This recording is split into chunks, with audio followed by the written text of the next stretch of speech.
काव्या और निधि सगी बहनें थी। काव्या छोटी थी और निधि बड़ी। काव्या का रंग रूप निधि की अपेक्षा थोड़ा सांवला था और वह निधि से कम सुंदर दिखती थी। इसलिए काव्या और निधि की माँ सुषमा को हमेशा ऐसा लगता था कि निधि काव्या से अधिक सुंदर है, तो काव्या को इसकी वजह से कहीं हीन भावना से ग्रसित ना हो जाए। इसलिए बचपन से ही सुषमा का झुकाव काव्या के प्रति अधिक हो गया था और निधि को वह काव्या के मुकाबले कम प्यार करती थी। बल्कि ऐसा भी कहा जा सकता है कि काव्या को खुश करने के लिए निधि के साथ सुषमा गलत व्यवहार करने से भी नहीं चूकती थी। इस वजह से काव्या दिन ब दिन बदतमीज होती जा रही थी और निधि को समझ में नहीं आता था कि उसकी गलती क्या है जो उसकी माँ उसके साथ ऐसा सौतेला व्यवहार करती है। हालांकि निधि और काव्या के पिता विवेक अपनी दोनों बेटियों को बराबर प्यार करते थे, पर सुषमा के मन में पता नहीं ऐसा क्यों लगता था कि काव्या का रंग रूप निधि जैसा सुंदर नहीं है, तो काव्या का भविष्य कहीं निधि की वजह से चौपट ना हो जाए, क्योंकि हर जगह उसकी तुलना उसकी बहन निधि से ही होगी और काव्या उसमें मात खा जाएगी और इसकी वजह से काव्या दुखी होगी। इसलिए शुरू से ही सुषमा का झुकाव काव्या की तरफ बहुत ज्यादा था और काव्या को सुषमा ने हर तरह से छूट दे रखी थी। वही निधि के साथ सुषमा कुछ ज्यादा ही सख्त व्यवहार करती थी, जिसके परिणाम स्वरूप काव्या बहुत ही बददिमाग और बदतमीज हो चुकी थी और बहुत ही मुंहफट भी थी। वह किसी को कुछ भी बोल देती थी और कैसा भी व्यवहार करती थी। कभी भी सुषमा उसके लिए टोकती नहीं थी और निधि को तो वह कुछ समझती ही नहीं थी। बचपन से ही गलती किसी की भी हो, दोषी निधि ही मानी जाती थी और सजा भी निधि को ही मिलती थी। इसलिए काव्या का मन दिन ब दिन बढ़ता जा रहा था और निधि खुद को माँ के होते हुए भी अकेला समझती थी और जब उसके पिता ऑफिस से घर आते तब उसे थोड़ा अपनापन सा महसूस होता। इसी वजह से निधि ने खुद को पढ़ाई में बिल्कुल डुबा लिया था और वह काव्या से दूर ही रहती, क्योंकि उसे पता था चाहे कुछ भी हो जाए माँ उसकी साइड ना लेकर काव्या की ही साइड लेंगी। पढ़ाई लिखाई से तो काव्या का दूर दूर तक कोई नाता ही नहीं था। अब निधि और काव्या कॉलेज में आ चुकी थी। निधि कॉलेज के फाइनल ईयर में थी और काव्या फर्स्ट ईयर में, और कॉलेज में काव्या क्या करती है निधि को बहुत अच्छे से पता था।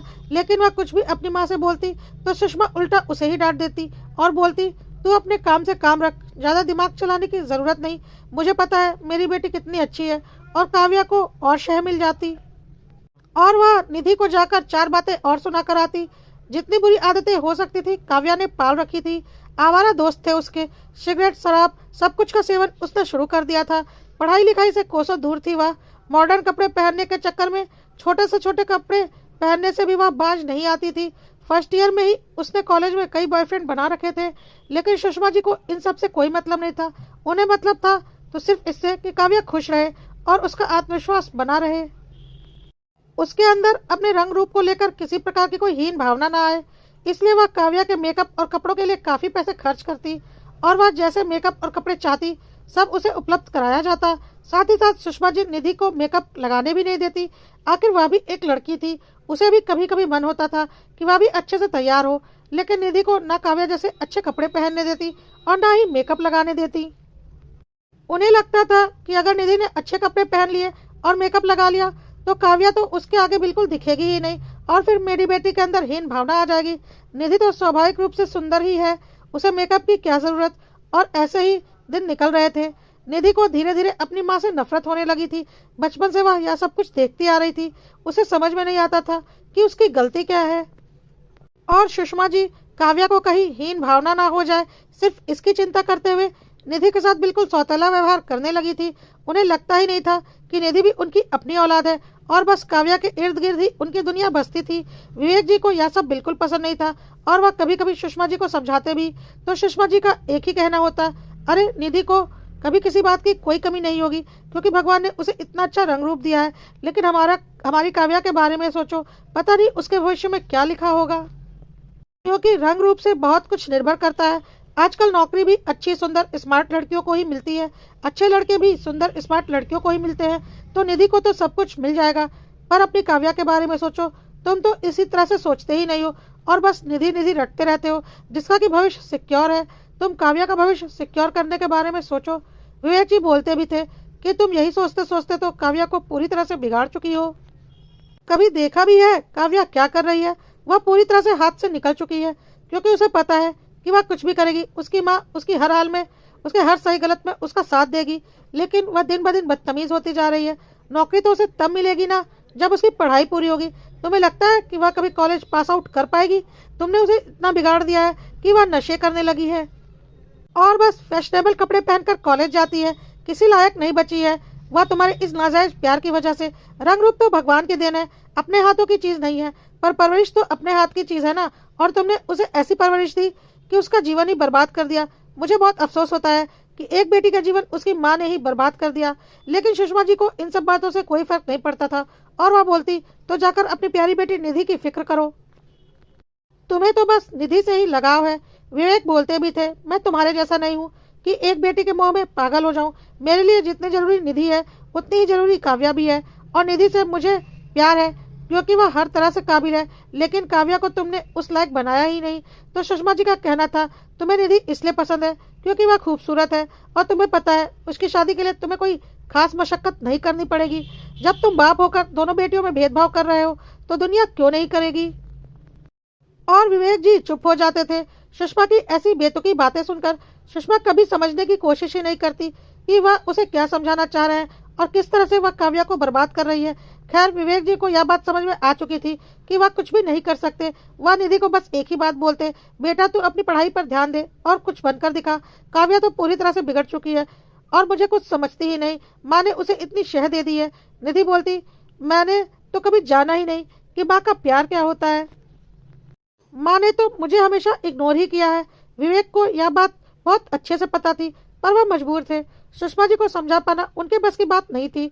इसलिए विवेक जी निधि को बहुत प्यार देते ताकि उसे कोई कमी ना महसूस हो। ऐसा नहीं था कि विवेक काव्या को प्यार नहीं करते थे, वह काव्या को भी प्यार देना चाहते थे, पर काव्या को पता था कि वह उसकी गलत हरकतों को माँ की तरह शह नहीं देंगे।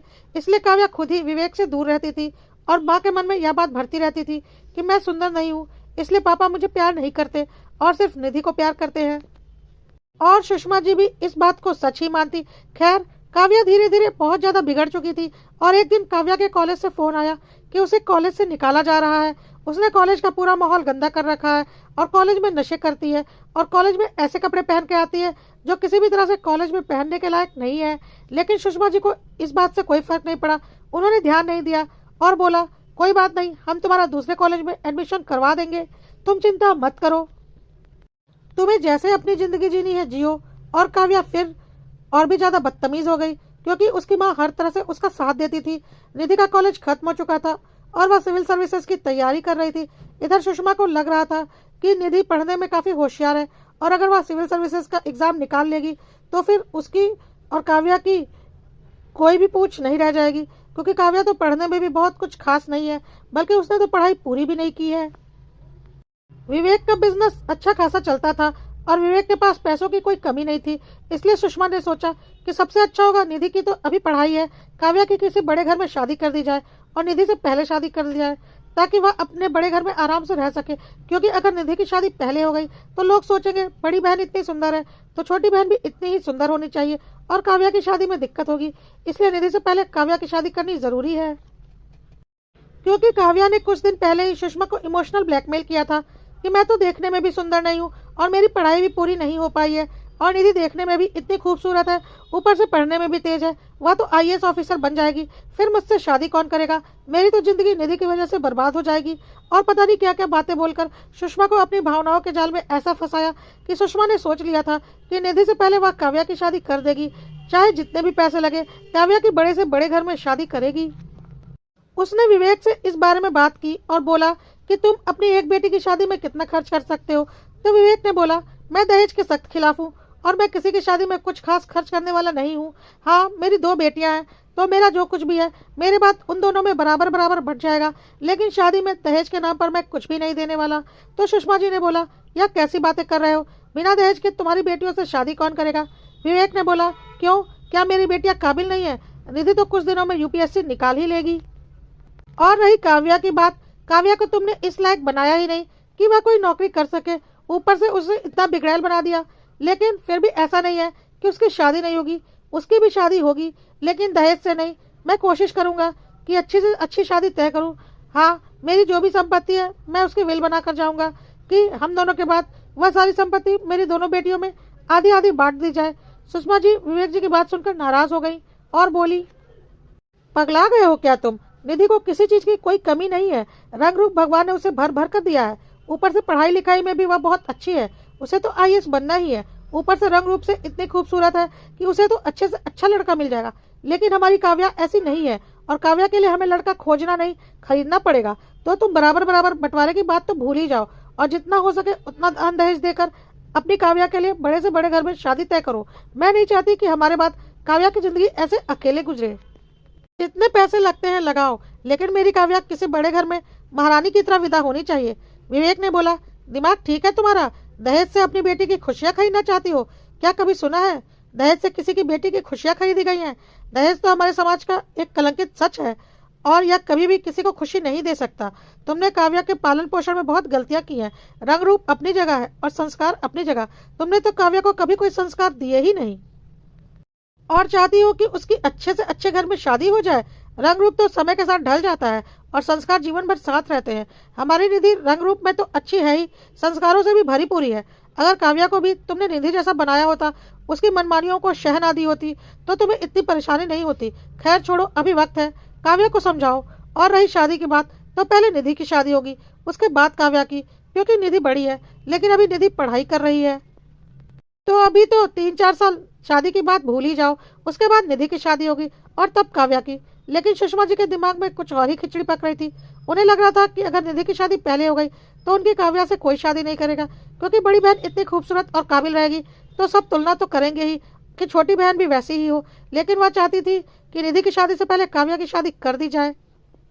पर विवेक जी इसके सख्त खिलाफ थे और बोले, ऐसा सोचना भी मत। मेरे लिए दोनों बेटियां बराबर हैं, भले ही तुम्हारे लिए ना हो। दोनों बेटियों की शादी की जिम्मेदारियां मेरी है, और मैं अच्छी शादी करूंगा दोनों की। और हाँ, अपनी बेटी को इस लायक बनाओ कि उसे अच्छा घर परिवार मिल जाए। उस पर तो तुम्हारा ध्यान कभी गया नहीं, और चाहती हो कि अच्छी से अच्छी शादी हो तुम्हारी बेटी की। निधि की मुझे कोई चिंता नहीं, क्योंकि वह हर तरह से योग्य है। पर काव्या की मुझे बहुत चिंता होती है, रंग रूप की वजह से नहीं, तुम्हारी परवरिश की वजह से। कहकर विवेक वहां से चले गए। लेकिन सुषमा के मन में खुराफाती चल रही थी। सुषमा इधर उधर से लड़कों की खबर लेती रहती, और सुषमा को एक लड़के का पता चला जो अपने माँ बाप का इकलौता बेटा था और अच्छी खासी संपत्ति का वारिस था। लेकिन उसके माँ बाप की एक ही डिमांड थी कि उन्हें 1 करोड़ कैश चाहिए था। सुषमा ने सोच लिया था, चाहे कुछ भी हो, यह शादी तो वह करके ही रहेंगी। सुषमा ने विवेक को कुछ भी नहीं बताया, और अपने नाम की सारी एफडी तोड़वा दी, और अपने सारे जेवर बेच दिए, और 1 करोड़ कैश का इंतजाम कर लिया। विवेक को इन सब की जानकारी भी नहीं थी, और सुषमा ने एक दिन बोला कि मैंने काव्या की शादी तय कर दी है। विवेक ने बोला, पागल हो गई हो क्या? मुझसे पूछे बिना मेरी बेटी की शादी तय कर दी? तो सुषमा ने बोला, पागल मैं नहीं, तुम हो गए हो। तुम्हें तो अपनी बेटी की कोई फिक्र ही नहीं है, लेकिन मुझे तो है। तुम्हारी बड़ी बेटी अभी 10 साल पढ़ाई करेगी, तो क्या उसके चक्कर में छोटी बेटी की शादी न करूं और उसकी उम्र बढ़ने दूं? वह तो वैसे भी रंग रूप में तुम्हारी बड़ी बेटी से कमतर है। तुम दोनों बाप बेटी तो चाहते ही हो कि मेरी छोटी बेटी की शादी ना हो, और जीवन भर वह तुम्हारी बड़ी बेटी की गुलाम बनकर रहे। पर मैं ऐसा नहीं होने दूंगी। निधि अगर अभी 10 साल शादी नहीं करेगी, तो क्या मैं काव्या की उम्र उसके चक्कर में बर्बाद करूं? मैं तो काव्या की शादी कर रही हूँ, और तुमसे कोई पैसे भी नहीं मांग रही। मेरे नाम की जितनी एफडी थी मैंने तुड़वा दी है, और सारे जेवर भी बेच दिए हैं, और काव्या के दहेज के लिए 1 करोड़ रुपए जमा कर लिए हैं। तुम चिंता मत करो, तुमसे 1 रुपया भी नहीं लूंगी। वह लोग कोर्ट में शादी करने को तैयार है। बहुत अमीर लड़का है, इकलौता वारिस है अपने माँ बाप का। विवेक बोले, तुम पागल हो गई हो क्या? मैं इस तरह से तुम्हें काव्या की जिंदगी बर्बाद नहीं करने दूंगा। लेकिन सुषमा अपनी बात पर अड़ी हुई थी, और काव्या भी अपनी माँ के साथ ही थी, और बोल रही थी, मुझे यह शादी करनी है।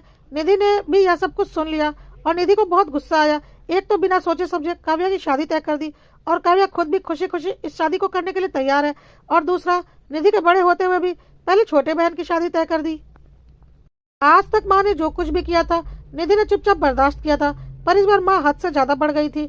निधि को यह बात बर्दाश्त नहीं हो रही थी कि बड़ी बेटी के कुंवारे होते हुए भी छोटी बेटी की शादी करना यह कहाँ की समझदारी है। और अभी उम्र ही क्या हुई थी निधि और काव्या की, जो माँ शादी के लिए इतनी जल्दी में थी। निधि ने एक बार माँ से बात करने की कोशिश की, तो माँ ने फिर वही डायलॉग मारा, तुम 10 साल बाद भी शादी करोगी, तब भी तुम्हें आसानी से कोई भी अच्छा लड़का मिल जाएगा, पर तुम्हारी वजह से तुम्हारी छोटी बहन काव्या की जिंदगी मैं बर्बाद नहीं होने दूंगी। और यह शादी तो होकर रहेगी। निधि और विवेक को समझ में आ चुका था कि सुषमा और काव्या अपनी बात से टस से मस नहीं होने वाली। निधि ने विवेक से बोला, पापा, आज तक मैंने मम्मी की सारी मनमानी बर्दाश्त की है, पर अब मैं और नहीं सह सकती। आखिर मेरा भी कोई आत्मसम्मान है। मम्मी क्या दिखाना चाहती है मुझे कि मैं कुछ भी नहीं? ठीक है, लेकिन मैं यह सब कुछ अपनी आंखों के सामने बर्दाश्त नहीं कर सकती। मैं भी एक लड़की हूँ, और बड़ी हूँ, और मुझसे पहले मेरी छोटी बहन की शादी हो रही है। सोचिए मेरे दिल पर क्या गुजर रही होगी। मैं हॉस्टल में रहना चाहती हूँ पापा, मैं इस घर में नहीं रह सकती। विवेक को निधि के दिल की बात समझ में आ रही थी। विवेक को तो समझ में नहीं आ रहा था कि क्या करे।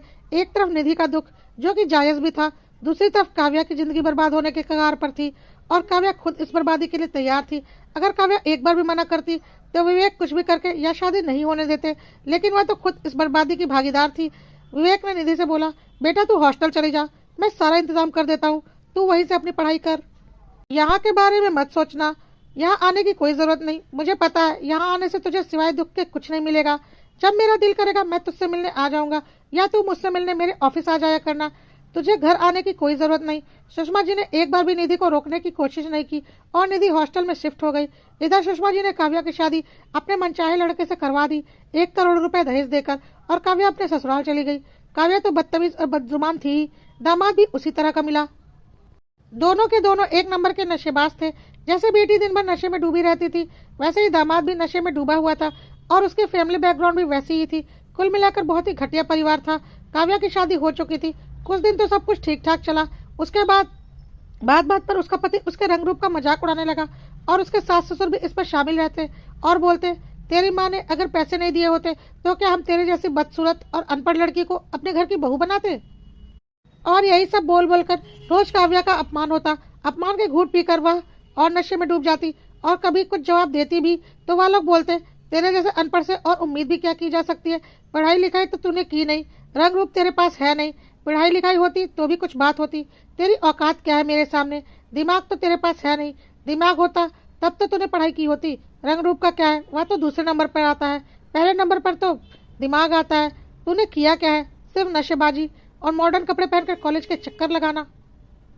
और पता नहीं क्या क्या बातें बोलकर काव्या को जलील किया जाता। काव्या उनसे अकेले लड़ नहीं पाती थी, भले ही वह कितनी भी बदतमीज और मुफट थी। जब सास ससुर और उसका पति एक साइड होकर उसके साथ बदतमीजी करते तो वह अकेली पड़ जाती और रोने लगती, फिर अपने नशे में डूब जाती। कभी कभी फोन पर वह सारी बातें अपनी माँ को बताती और उसकी माँ को लगता इतना दहेज देने के बाद भी उसकी बेटी सुखी नहीं। काव्या कभी कभी बोलती, माँ आपने मेरे साथ भी थोड़ी सख्ती की होती और मुझे पढ़ने के लिए जोर डाला होता तो मैं भी निधि की तरह पढ़ने में अच्छी होती और अपनी पढ़ाई पूरी की होती, तो मुझे ऐसे जाहिलों के बीच नहीं आना पड़ता। मैं भी कहीं अच्छी जगह पर अफसर की नौकरी कर रही होती और खुद ब खुद मेरी काबिलियत के हिसाब से मुझे कोई अच्छा लड़का मिल जाता। लेकिन आपने तो मुझे किसी काबिल बनाया ही नहीं, मेरी हर बदतमीजियों को शह देती गई। मैंने तो कभी पढ़ाई लिखाई पर ध्यान ही नहीं दिया और आपने भी कभी मेरे साथ कोई सख्ती नहीं दिखाई। मैं नशे की आदी होती गई और आपने मुझे कभी रोका नहीं। आज मैं नशा किए बिना एक दिन भी नहीं रह सकती। माँ मेरी जिंदगी का क्या होगा, मुझे कुछ नहीं समझ में आ रहा। दहेज की लालच में मैंने ऐसे घर में शादी कर ली जहाँ सब के सब ऐसे लोग हैं कि हमारा परिवार नहीं है। ऐसा लगता है हम किसी घर में नहीं रहते बल्कि किसी क्लब में रहते हैं, जहाँ शाम होते ही सिगरेट और शराब की बदबू से पूरा घर भर जाता है। किसी को किसी से कोई मतलब नहीं। कुछ दिन यह सब कुछ अच्छा लगता है, उसके बाद कुछ भी अच्छा नहीं लगता। सब मिलकर मेरा मजाक उड़ाते हैं कि मैं पढ़ी लिखी नहीं हूँ, नशे करती हूँ, मेरी परवरिश अच्छी नहीं हुई और पता नहीं क्या क्या मेरे ससुराल वाले मुझे बोलते रहते हैं और मैं अकेली इन लोगों को जवाब नहीं दे पाती। और अगर बोलती भी हूँ कि मैं तुमसे तलाक ले लूँगी तो बोलते हैं हाँ ले लो, देखते हैं तुमसे कौन शादी करेगा, तुम किसी के लायक नहीं हो। और मुझे भी यह बात पता है कि यह कुछ गलत नहीं बोलते। मेरी ज़िंदगी बर्बाद हो चुकी है माँ, मैं क्या करूँ, मुझे कुछ समझ में नहीं आ रहा। सुषमा जी से आज अपनी प्यारी बेटी काव्या का दुख देखा नहीं जा रहा था और वह रोते रोते विवेक को सारी बातें बता रही थी और विवेक बोल रहे थे, इसीलिए मैं बोलता था कि काव्या की परवरिश पर ध्यान दो, पर तुम्हें तो वह हीन भावना से ग्रसित ना हो जाए इस पर ज़्यादा फोकस करना था। और देखो तुम्हारे उस नाजायज़ लाड प्यार का यह नतीजा निकला। और काव्या ने ना अपनी पढ़ाई पूरी की, ना ही उसके अंदर कोई संस्कार है, ऊपर से नशे की आदी हो गई है। तुमने एक गलत घर में उसकी शादी कर दी दहेज देकर, जहाँ वह कभी खुश नहीं रहेगी। जो लोग खुद ही गलत है वह अपनी बहू को कैसे सही रखेंगे। तुमने खुद अपने हाथों से अपनी बेटी काव्या की ज़िंदगी खराब कर दी और अब अपनी दूसरी बेटी निधि से अपना रिश्ता हमेशा के लिए खत्म कर लिया। बचपन से ही निधि के साथ तुमने भेदभाव किया, पर यह बात निधि बर्दाश्त नहीं कर पाई कि उससे पहले उसकी छोटी बहन की शादी तुमने कर दी और उसने अपनी माँ से हमेशा के लिए सारा रिश्ता तोड़ लिया। निधि को गए यहाँ से लगभग 1 साल हो चुका है, आज तक तुमने एक बार भी सोचा उसके बारे में या वह तुमसे मिलने आई। तुम्हें तो अभी भी सिर्फ काव्या की ही फिक्र है, मुझे भी काव्या की फिक्र है, लेकिन तुम्हारी 2 बेटियां हैं, कभी निधि के बारे में भी पूछा तुमने? सुषमा जी के पास विवेक की बातों का कोई जवाब नहीं था। विवेक ने बोला, ना तुमने पूछा ना निधि ने पूछा, क्योंकि जैसे तुम्हें निधि से कोई मतलब नहीं, निधि को भी तुमसे कोई मतलब नहीं। बहुत दुखी है वह अपनी माँ से। तुम्हें शायद पता भी ना हो, निधि का सिलेक्शन हो चुका है, वह एक आईएएस ऑफिसर बन चुकी है। सुषमा जी को यह सुनकर बहुत हैरानी हुई कि निधि एक आईएएस ऑफिसर बन गई और उन्हें बताया भी नहीं। विवेक ने बोला, वह तुम्हें कब बताएगी? तुमने कब उसे एक बेटी की तरह प्यार दिया है? तुम्हें तो बस अपनी बेटी काव्या को अपना प्यार देना था और उसका मन बढ़ाना था, जिसका नतीजा यह है कि आज काव्या की जिंदगी पूरी तरह से बर्बाद हो चुकी है और इसके लिए काव्या नहीं, तुम दोषी हो। मुझे बहुत चिंता हो रही है काव्या की, क्या होगा अब उसका? अब जो हो गया वह तो हो गया। मैं तुम्हारी तरह बेवकूफ़ तो हूँ नहीं कि बेटी को उसके हाल पर छोड़ दूँ। मैं काव्या के ससुराल से उसे लेकर आऊँगा और उसकी ज़िंदगी संवारूंगा। कहकर विवेक ने काव्या के ससुराल की तरफ रुख कर लिया। काव्या ने विवेक को देखा तो उसे यकीन नहीं हो रहा था कि उसके पापा उसके घर आए हैं। काव्या अपने पापा के गले लगकर रोने लगी और विवेक से बोली, पापा मैं क्या करूं? मुझे कुछ समझ में नहीं आ रहा। मेरी ज़िंदगी तो ख़राब हो चुकी है। मैं मानती हूँ मैंने ज़िंदगी में बहुत गलतियाँ की हैं, लेकिन अब तो कुछ नहीं हो सकता। मुझे मेरे चारों ओर अंधकार दिखाई दे रहा है। विवेक ने काव्या के ससुराल वालों से बातचीत की, लेकिन उसे समझ में आ गया कि यह लोग किसी भी तरह से हमारे परिवार के लायक नहीं है और इसमें उन लोगों की कोई गलती भी नहीं थी। वह किसी तरह से काव्या को टॉर्चर तो नहीं कर रहे थे, पर काव्या को कुछ खास प्यार भी नहीं करते थे, बल्कि उसका मजाक उड़ाते थे। विवेक को उन्हें देखकर समझ में आ गया था कि यह रिश्ता किसी भी तरह से टिकने वाला नहीं। इसलिए विवेक काव्या को लेकर अपने घर आ गया और आपसी सहमति से काव्या और उसके पति का तलाक करवा दिया और साथ में सुषमा जी से बोला, लो हो गई तुम्हारे मन की मुराद पूरी। पहले अपनी छोटी बेटी की शादी करनी थी ना, ताकि उसके मन में कोई हीन भावना ना आ जाए। लो अब तुम्हारी छोटी बेटी की शादी भी पहले हो गई और उसका तलाक भी, और तुम्हारी बेटी अभी भी कुंवारी है। लेकिन मैं तुम्हारी तरह बेवकूफ़ नहीं हूँ कि जल्दीबाजी में कोई भी फैसला ले लूँ। अभी मैं काव्या को सबसे पहले नशा मुक्ति केंद्र भेजूंगा और उसकी नशे की आदत छुड़वाऊंगा। उसके बाद उसकी पढ़ाई पूरी करवाऊंगा। उसके बाद उसकी शादी के बारे में सोचूंगा। अब तुम बीच में नहीं आओगी। एक बार तुम काव्या की ज़िंदगी बर्बाद कर चुकी हो, अब दोबारा मैं तुम्हें काव्या की ज़िंदगी बर्बाद नहीं करने दूंगा। और अगर थोड़ी सी भी शर्म है तो कभी अपनी बड़ी बेटी निधि के बारे में भी सोच लेना। उसी वक्त निधि अपने घर आई थी और गेट पर खड़ी होकर सारी बातें सुन रही थी, पर इतना कुछ हो जाने के बाद उसे अपनी माँ से बहुत ज़्यादा नफरत हो चुकी थी। काव्या से निधि को कुछ खास नफरत नहीं थी, क्योंकि काव्या को शह देने वाली उसकी माँ सुषमा ही थी। काव्या को बिगाड़ने वाली उसकी माँ सुषमा जी ही थी। निधि को ना विवेक जी से कोई दिक्कत थी ना काव्या से। दिक्कत थी तो सुषमा जी से, क्योंकि उन्होंने कभी उसे माँ का प्यार नहीं दिया। ऊपर से उसके रास्ते में जी भर के रोड़े लगाए और काव्या और निधि के बीच एक अनचाहा सा तनाव पैदा करके रखा, और सगी बहन होते हुए भी काव्या और निधि को हमेशा दूर रखा, जिसकी वजह से बहनों वाला प्यार उनके बीच कभी पनपा ही नहीं। निधि गेट पर खड़ी थी। विवेक ने बोला, बाहर क्यों खड़ी हो, अंदर आओ। पापा अब इस घर में अंदर आने का दिल नहीं करता। सुषमा जी यह बात सुनकर तड़प उठी और आज पहली बार उन्हें ऐसा लग रहा था कि उन्होंने जीवन में कितनी बड़ी गलती कर दी है। उन्होंने निधि से बोला, ऐसा क्यों बोल रही हो बेटा, मैं तेरी माँ हूँ, मानती हूँ मुझसे बहुत बड़ी गलती हुई है, पर आज मुझे अपनी सारी गलतियाँ दिखाई पड़ रही हैं। तू अंदर तो आ, तू मेरी बेटी है जैसे काव्या मेरी बेटी है। ऐसा मत कर अपनी माँ के साथ। मैं पहले ही बहुत टूट चुकी हूँ। मेरी वजह से काव्या की ज़िंदगी बर्बाद हो चुकी है और अब तू भी मुझसे दूर हो जाएगी तो मेरे जीने का क्या मकसद बचेगा। बेटा माफ़ कर दे मुझे, मेरे साथ ऐसा मत कर, मैं सब कुछ ठीक कर दूंगी, विश्वास रख। विवेक ने निधि से आंखों ही आंखों में अंदर आने के लिए बोला। विवेक का इशारा समझकर निधि अंदर आ गई, पर उसका दिल नहीं कर रहा था सुषमा के करीब भी जाने का। सुषमा कुछ भी नहीं कह रही थी। निधि ने बचपन से जो कुछ भी झेला था वह उसे भूल नहीं पा रही थी। निधि भूलना चाहती थी, पर उसे उसके लिए वक्त चाहिए था। आखिर कुछ भी हो, सुषमा उसकी माँ थी। विवेक ने सुषमा से बोला, तुमने सुधरने में बहुत वक्त ले लिया, अब निधि को भी थोड़ा वक्त दो तुम्हें अपनाने के लिए। निधि तुम्हारी तरह नहीं है, निधि बहुत अच्छे दिल की है, थोड़ा वक्त लेगी लेकिन तुम्हें अपना लेगी। सुषमा ने बोला, बेटा अब तू अपने घर में रह। निधि ने बोला, माँ बहुत देर हो चुकी है, शायद पापा ने आपको बताया होगा, मैंने यूपीएस से निकाल लिया और अब मैं ट्रेनिंग पर जा रही हूँ। यही बताने के लिए मैं पापा के पास आई थी और 1 साल की ट्रेनिंग के बाद मेरी ज्वाइनिंग होगी। और हाँ, एक बात और बतानी है, मेरे साथ ही रोहित तैयारी करता था। हम दोनों एक दूसरे को पसंद करने लगे थे और रोहित के माँ बाप उसके ऊपर शादी का दबाव डाल रहे हैं, क्योंकि रोहित की दादी माँ बहुत बीमार है और वह जल्द से जल्द रोहित की शादी होते देखना चाहती है। इसलिए रोहित और मैं शादी कर रहे हैं अगले हफ्ते। पापा को मैंने रोहित के बारे में पहले ही बता दिया था। ट्रेनिंग पर जाने से पहले मैं और रोहित शादी के बंधन में बन जाएंगे। उसके बाद हम दोनों ट्रेनिंग में जाएंगे, क्योंकि वह भी मेरे साथ ही यूपीएससी निकाल चुका है और अगले हफ्ते हमारी शादी है। पापा को मैंने पहले ही सब कुछ बता दिया था और आज मैं घर सिर्फ इसलिए आई थी ताकि आपको भी एक बार अपने मुंह से बता दूं। आखिर आप मेरी जन्मदाता हैं। और हाँ, आप लोग शादी में जरूर आइएगा। पापा तो आएंगे ही, लेकिन आप और काव्या भी जरूर आइएगा। सुषमा जी ने बोला, बेटा हम जरूर आएंगे, तू हमारी बेटी है, हम अपनी बेटी की शादी में कैसे नहीं आएंगे। लेकिन बेटा, 1 हफ्ते बाद तेरी शादी है, 1 हफ्ता तो अपनी माँ के साथ इस घर में गुजार ले। आज तक तुझे माँ का प्यार नहीं दे पाए और अब तेरे विदा होने का वक्त भी आ गया। 1 हफ्ता तो मुझे माँ का प्यार देने दे। काव्या ने भी निधि की ओर बहुत प्यार से देखा और बोली, हमने बहनों वाला प्यार तो आपस में कभी दिखाया ही नहीं, हमेशा लड़ते झगड़ते रहे। मैं तुम्हारी छोटी बहन हूँ, कुछ दिन मेरे साथ रह लो, फिर तो हमें अलग ही रहना है। अब तो जाकर हमारी आंखें खुली हैं। निधि का दिल भी धीरे धीरे पिघलने लगा था और वह अपनी माँ और बहन के गले लगकर रोने लगी। और काव्या बोल रही थी, इतने दिनों की सारी दूरियां देखना मैं 1 हफ्ते में मिटा दूंगी। और हाँ, पहले ही बता रही हूँ, जीजू के जूते चुराऊंगी तो अच्छी खासी रकम उनसे निकलवाऊंगी, तुम बीच में मत आना। यह सुनकर निधि और सुषमा जी हंसने लगे और निधि ने बोला, बिल्कुल, यह तो तेरा हक है, आखिर इकलौती साली है तू अपने जीजू की। विवेक जी पीछे खड़े होकर यह सब कुछ देख रहे थे और आज माँ और बेटी और बहन का आपस में मिलन होता देख उनकी आंखों में भी खुशी के आंसू आ चुके थे।